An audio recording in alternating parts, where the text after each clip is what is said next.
Exercise 6 से question number 3, divide 15 into 2 parts such that the sum of their reciprocals is 3/10। 15 को दो हिस्से में बांटना है मुझे, सही है।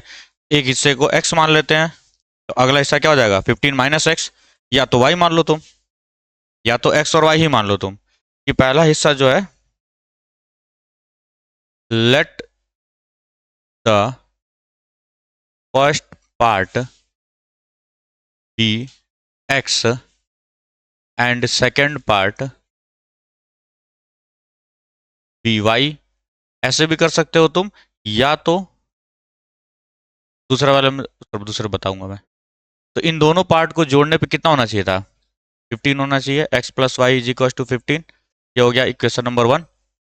आगे क्या बोला गया है, sum of their reciprocals. Question में क्या लिखा है, since sum of their reciprocals reciprocals is 3/10, ये बोला गया ना। Sum of their reciprocals is 3/10। अब ध्यान से देखो, यहाँ पे बताया था मैंने तुमको, जब भी सम, डिफरेंस, ये वर्ड लिख दे, उल्टा पढ़ना स्टार्ट करो। नंबर देयर रेसिप्रोकल का मतलब क्या हुआ, जो भी तुमने पार्ट माना है उनका रेसिप्रोकल को जोड़ना है मुझे, ठीक है। इस पूरे अंग्रेजी का मैच क्या होगा, रेसिप्रोकल्स को जोड़ना है मुझे। तो x का रेसिप्रोकल क्या हो जाएगा, x का रेसिप्रोकल 1/x, और y का रेसिप्रोकल, दोनों को जोड़ूंगा मैं, इज का मतलब होता है इक्वल टू 3/10, सही। अब यहां पे देखो, अगर तुम ध्यान दोगे, एलसीएम जैसे ही लिया जाएगा तो ये हो जाएगा x प्लस वाई अपॉन में एक्स वाई, हो गया कि नहीं हो गया। और मैंने कल ही बोला था, जब भी दोनों वेरिएबल्स का आपस में मल्टीप्लाई हो, सब्सटीट्यूशन मेथड लगाते हैं हम लोग, ठीक। यहां से तुम y की वैल्यू निकाल लो, कितना हो जाएगा 15 माइनस एक्स, और यहाँ वैल्यू पुट कर दो 15 माइनस एक्स अपॉन में x, 15 minus x is equal to 3/10, और यहाँ लिख लेना फ्रॉम इक्वेशन 1। इक्वेशन 1 से मैंने क्या किया, y की वैल्यू लाके यहाँ पे सब्सटीट्यूट किया है, x से x कैंसिल आउट होगा, ये हो जाएगा 15x minus x square equals 3/10। Cross multiply करेंगे तो ये हो जाएगा 45, ठीक है।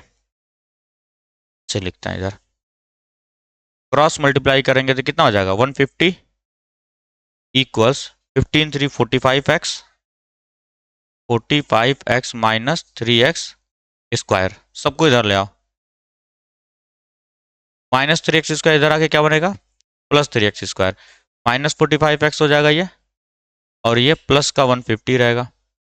अगर ध्यान दे रहे होगे, 3 से सारे डिविजिबल हैं, तो डिवाइड करो, x square minus 15x plus 50 is equal to 0। कितना फैक्टर होगा, 10 और 5 साथ साथ दिख रहा है। 50 को 10 इंटू 5 लिख सकते हैं, 15 हो जाएगा उस वहीं पर। इसको मैं लिख सकता हूँ x square minus 10x minus 5x plus 50 is equal to 0। X को कॉमन लिया, जब एक्स को कॉमन लेंगे तो क्या बचेगा, एक्स माइनस 10, माइनस 5 को कॉमन लिया तो क्या बचेगा, x minus 10 is equal to 0। Again common आ रहा है, x minus 10 x minus 5 equals 0। इधर दिस विल बी 0 और दिस विल बी 0, ठीक है। Therefore x minus 10 is equal to 0 और x minus 5 is equal to 0। अगर ये 0 हुआ तो एक्स की वैल्यू 10 आएगी, और अगर ये 0 हुआ तो एक्स की वैल्यू 5 आएगी। देयरफॉर फर्स्ट पार्ट तुमने क्या माना था, फर्स्ट पार्ट अगर 10 है, अगर 10 है तो सेकंड पार्ट क्या होगा, सेकंड पार्ट विल बी 5। और अगर फर्स्ट पार्ट को तुमने 5 माना तो सेकंड पार्ट कितना होगा, सेकंड पार्ट हो जाएगा 10। इसका मतलब क्या हुआ कि 5 और 10 में हमको बांटना है, ठीक है। क्वेश्चन में क्या लिखा था, divide 15 two parts, therefore 15 is divided into 10 and 5।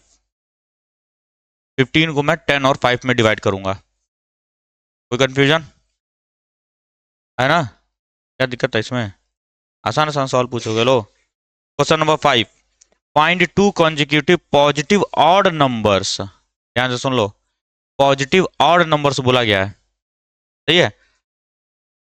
The sum of whose squares is 74, जिनके स्क्वायर्स का सम 74 है। तो सबसे पहले हम क्या करेंगे, नंबर मानना पड़ेगा मुझे।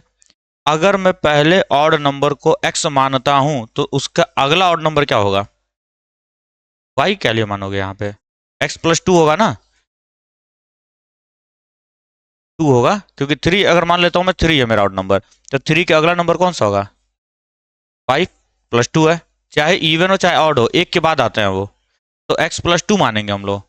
अगर सिर्फ बोलता कंजिक्यूटिव पॉजिटिव नेचुरल नंबर बोलता, नेचुरल नंबर पॉजिटिव ही होता है, कंजिक्यूटिव नेचुरल नंबर अगर बोलता तो x प्लस 1 मानते हैं हम लोग, क्योंकि हमको पता है कि दो कंजिक्यूटिव इवन नंबर हो चाहे ऑड नंबर हो, उनके बीच का गैप 2 का होता है। तो पहला नंबर x माना जाएगा, दूसरा क्या हो जाएगा? x plus 2। क्या करेंगे फिफ्थ क्वेश्चन में? Let the first positive odd number be x, नीचे लिखेंगे therefore second odd number will be x plus 2। उसके बाद क्या क्वेश्चन बोला गया है?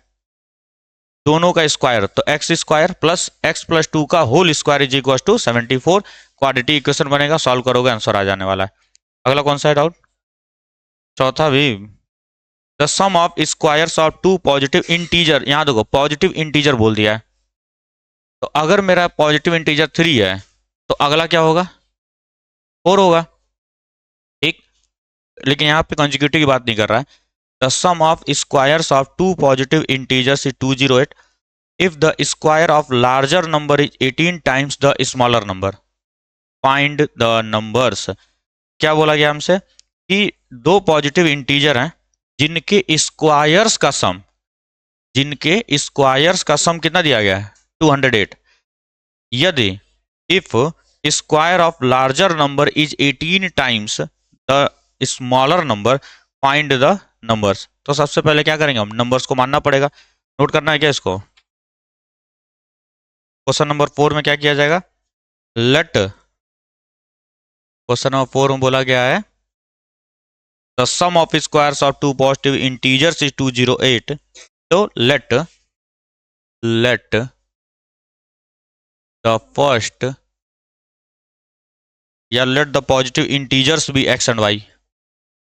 Let the positive integers be x and y. Let the positive integers be x and y. अब एक चीज बताओ, इसमें इस क्वेश्चन में लार्जर और स्मॉलर का जिक्र किया गया है कि नहीं? क्वेश्चन में लार्जर स्मॉलर का जिक्र किया गया, इसका मतलब एक किसी इंटीजर को बड़ा मानना पड़ेगा मुझे। तुम्हारी मर्जी है, तुम चाहे जिसको ही मान लो। मैंने यहाँ लिख दिया x ग्रेटर देन y। मैंने x को बड़ा मान लिया, y को छोटा मान लिया। x को बड़ा, y को छोटा, ठीक है। The sum of squares of two positive integers, ये जो दो इंटीजर्स मैंने माने हैं, इसके स्क्वायर का सम अकॉर्डिंग टू क्वेश्चन क्या हो जाएगा? X square plus y square is कितना बोला है? 208। 208, ये पहला इक्वेशन बना, समझ में आया ना कैसे बनाया गया? The sum of squares of two positive integer बोला गया है, जो पॉजिटिव इंटीजर्स हैं इनके स्क्वायर्स का सम। पहले स्क्वायर करेंगे फिर सम करेंगे। अब ये नहीं कि पहले सम किया फिर स्क्वायर कर दिया, ठीक है। अर्थ का अनर्थ मत करके चले आना लोग। इसी चीज को कुछ बच्चे इसे भी लिखते हैं सर, सम का स्क्वायर। गलत है सर। क्या लिखा है क्वेश्चन में? सम ऑफ स्क्वायर्स ऑफ नंबर्स, ये लिखा है कि नहीं? जब भी सम और डिफरेंस और स्क्वायर वगैरह वर्ड यूज होता है तो उल्टा पड़ा जाता है, नंबर का स्क्वायर फिर उसका सम। नंबर का स्क्वायर करेंगे फिर उसका सम करेंगे, ना कि सम करने के बाद स्क्वायर किया जाएगा। इस चीज को ध्यान में रखना। जब भी स्क्वायर, क्यूब, सम, डिफरेंस ये वर्ड एक साथ आ रहे हो किसी भी स्टेटमेंट में तो उल्टा चलना स्टार्ट करेंगे, रिवर्स में आते हैं हम लोग। आगे, the square of larger number. तो सबसे पहले लार्जर कौन है? लार्जर किसको माना है? एक्स को। तो स्क्वायर ऑफ लार्जर नंबर लिख दिया, एक्स का स्क्वायर। उसका बाद क्या है? इज का मतलब इक्वल टू 18 टाइम्स, टाइम्स का मतलब मल्टीप्लाई होता है, the smaller number. Small number कौन है? ये हमारा सेकंड इक्वेशन बन गया। यहाँ से इस वैल्यू को यहाँ रखोगे, क्वाड्रेटिक इक्वेशन बनेगा, सॉल्व करोगे आंसर आ जाएगा। ठीक है, फ्रॉम इक्वेशन 1 एंड 2 सॉल्व तुम करोगे भैया, मैं नहीं करूँगा। फ्रॉम इक्वेशन 1 एंड इक्वेशन 2 क्या लिख सकते हैं, एक्स स्क्वायर की जगह पे 18y plus y square equal 208 quadratic equation बन गया, इसको हम सॉल्व कर सकते हैं। ठीक, अगला कौन सा था, 12 से पहले 6 वाला, 6 था ना, किसका है, चलो कोई नहीं, 12 देखो, जब नहीं है तो छोड़ो। 12th question, one pipe can fill a cistern, cistern का मतलब होता है टैंक। ठीक है, एक पाइप जो है एक टंकी को 3 hours less than the other, मतलब दो पाइप लगाए गए हैं, एक मोटा पाइप होगा एक पतला पाइप होगा। ऑब्वियस सी बात है, जिस पाइप का क्रॉस सेक्शन एरिया ज्यादा होगा उसमें से वॉल्यूम ज्यादा निकल रहा होगा पानी का, तो वो जल्दी भरेगा किसी भी टंकी को, है ना, किसी भी टंकी को जल्दी भर देगा। तो ये दो पाइप सिस्टर्न का जब भी क्वेश्चन आता है, ये सेम होता है किसके जैसा, मैन वर्क वाला, कि एक आदमी एक काम को इतने दिन में करता है, दो आदमी इतने दिन में करते हैं, सेम वही पाइप की जगह आदमी को समझो, और पानी जो भरना है वो वर्क है उसका, टंकी जो है पानी भरना वो वर्क है। तो मान लिया गया है यहाँ पे एक पाइप जो है can fill a cistern in 3 hour less than, मतलब इसकी एफिशिएंसी ज्यादा है कि नहीं है। मान लेता हूँ पाइप ए और बी, ठीक है, ए पाइप जो है 3 घंटे कम में भर दे रहा है, 3 घंटे कम में भर रहा है, मतलब जल्दी जल्दी भर रहा है, मीन्स उसकी एफिशिएंसी ज्यादा है, समझ रहे ना, एक यूनिट काम करने में समय उसको जो लग रहा है वो कम लग रहा है। ठीक है, यहाँ तक ये बात समझ में आती है। The two pipes together can fill the cistern in 6 hours 40 minutes, 6 hours 40 minutes में भर रहा है। तो find the time taken by each pipe to fill the cistern, दोनों के द्वारा लगने वाला समय हमको बताना है। तो मान लेता हूं मैं एक्स है समय, एक्स और वाई मान लिया जाए, सही। तो क्वेश्चन नंबर 12 है ना, क्वेश्चन नंबर 12, लेट, क्या क्वेश्चन में पूछा गया है, the time that each pipe will take to fill the cistern, let the time, let the time taken by, taken by, इसमें क्या लिखा गया, टू पाइप्स है ना, फर्स्ट पाइप मान लेता हूँ, time taken by first pipe, first pipe be x hours, hours का जिक्र किया गया ना, देखो 6 hours 40 minutes, 3 hour less, our है हमारी यूनिट। तो मान लेता हूं मैं कि पाइप जो है फर्स्ट पाइप जो है एक्स आवर्स ले रहा है, तो सेकंड कितना लेगा, therefore time taken by second pipe, second pipe यहाँ लिखना पड़ेगा हमको, to fill the cistern, fill the cistern, complete work करने में एक्स लग रहा है, to fill the cistern, to fill the cistern कितना हो जाएगा, 3 घंटे कम ले रहा है। तो अगर मान लो फर्स्ट पाइप 10 घंटे ले रहा होता तो सेकंड पाइप कितना लेगा, 7 घंटे लेगा, एक्स -3 करूंगा मैं, ठीक है, जितना समय फर्स्ट पाइप लेता था उसमें से 3 को रिड्यूस कर देंगे। यहाँ तो बात समझ में आ रही है। सर ये टाइम निकला है, एक पूरे टंकी को भरने में इतना समय ले रहे हैं ये लोग, तो एफिशिएंसी क्या हो जाएगी इनकी, ये टोटल टाइम है, एफिशिएंसी का मतलब होता है यूनिट टाइम में कितना काम किया गया, 1 घंटे में कितना काम किया उसी को एफिशिएंसी बोला जाता है, work done in unit time. तो सबसे पहले तुमको क्या निकालना पड़ेगा, देयर फोर वर्क डन, या नाउ क्या लिखा जाए, वर्क डन ही लिख लेते हैं, work done by first pipe,